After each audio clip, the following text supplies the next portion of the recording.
হরে কৃষ্ণ, রাধাসখী রান্নাঘরে আপনাদের সবাইকে স্বাগতম। তো আজকে আমরা ভগবানের জন্য তৈরি করছি ফুচকা। আর ফুচকা প্রায় সকলেরই খুবই প্রিয় আইটেম। তো কিভাবে পারফেক্ট ফুচকা তৈরি করা যায় তাই আপনাদের সাথে শেয়ার করছি। তো এখানে আমি জলে তেঁতুল ভিজিয়ে রেখেছি, আর এখানে আমি জল গরম করে আলু সিদ্ধ করে নেব। আর এখানে আমি নিয়েছি আলু, আর আলুগুলোকে খুব ছোট ছোট করে কেটে সিদ্ধ করে নেব। তো আমার ভিডিওগুলো যদি আপনাদের ভালো লাগে অবশ্যই আমার চ্যানেলটি সাবস্ক্রাইব করে দিবেন, লাইক করবেন, শেয়ার করে দিবেন। তো আলুগুলো সিদ্ধ হতে হতে আমি এখানে অন্যান্য উপকরণগুলো তৈরি করব। তো এখানে আমি নিয়েছি গন্ধরাজ লেবু পাতা 2টো, গন্ধরাজ লেবু 1 টুকরো, আর ধনেপাতা, শসা কুচি। তো এখানে আমার তেঁতুলটা ভিজে গেছে। এখন আমি তেঁতুলটাকে খুব ভালোভাবে মেখে তারপর তেঁতুলের বীজগুলো ফেলে দেব। আর এখানে আমি তেঁতুলের জলে দিয়ে দিয়েছি পরিমাণ মতো বিট লবণ, আর একটু সামান্য সাধারণ লবণ। আর এখানে ফুচকার মশলা দিয়ে দিয়েছি, আর দিয়ে দেব গন্ধরাজ লেবু পাতা। আর এখানে আমি সেই গন্ধরাজ লেবুটুকুও খুব ভালোভাবে চিপে দেব।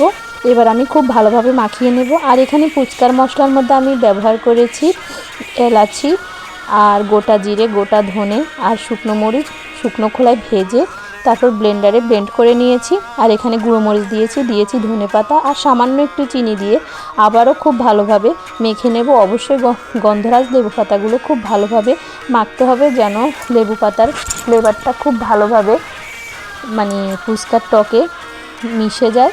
তো এই যে রেডি হয়ে গেছে আমার ফুচকার টক। এবার আমি ফ্রাই প্যানে সামান্য একটু তেল দিয়ে এতে আমি দিয়ে দিয়েছি 3-4টে শুকনো মরিচ।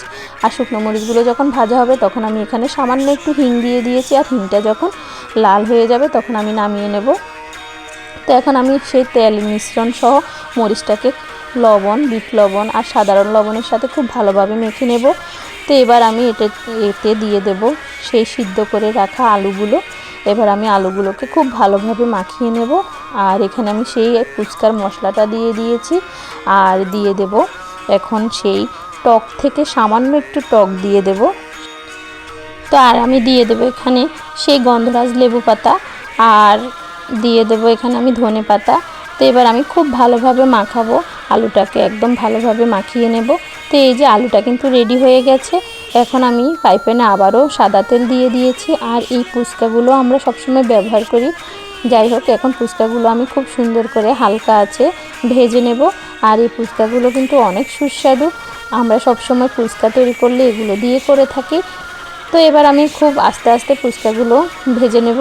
আর টক জলটা কিন্তু অবশ্যই আলু মাখার সময় একটু ব্যবহার করবেন, কারণ ফুচকার আলু একটু হালকা টকই হয়ে থাকে, তাহলে টেস্টটা খুব ভালো হয়। আর ফুচকার মশলার একটা ভিডিও আমি অন্য কোনো ভিডিওতে দিব, যাতে আপনারা খুব ভালোভাবে ফুচকার মশলাটা তৈরি করতে পারেন। আর এইভাবে ফুচকার মশলাটা তৈরি করলে কিন্তু একদম পারফেক্ট দোকানের মতো হয় ফুচকার স্বাদটা। যাই হোক, তো কথা বলতে বলতে কিন্তু আমার এখানে ফুচকাগুলো ভাজা হয়ে গেছে। এখন আমি ফুচকাগুলো কিন্তু তুলে নেব। আর এইভাবে আমি সবগুলো ফুচকাই ভেজে নেব। এই যে দেখুন কত সুন্দর হয়েছে। যাই হোক, এখন ফুচকাগুলো আমার সবগুলোই ভাজা হয়ে গেছে এখানে। তো এবার আমি ফুচকাটা তৈরি করব। তো এখানে আমি মাঝখানটা ভেঙে নিয়ে সাধারণত যেভাবে ফুচকা তৈরি করে সামান্য একটু আলু দিয়ে দিচ্ছি। তো আমি এখানে 1 প্লেট ফুচকা আমি ভগবানের জন্য তৈরি করব। যাই হোক, তো ফুচকা তৈরি করা হয়ে গেছে। এখন উপর থেকে আমি সেই ধনেপাতা আর শসা কুচি দিয়ে দেব। আর দেওয়ার পর আমি এখানে একটু হালকা ছানা দিয়ে দিয়েছি। আর ছানাটা দেওয়ার পরে কিন্তু রেডি হয়ে গেছে। এখন আমি টক দিয়ে ভগবানকে অর্পণ করব, আর সবাই মিলে আস্বাদন করব পরম সুস্বাদু কৃষ্ণপ্রসাদ। হরে কৃষ্ণ, ধন্যবাদ।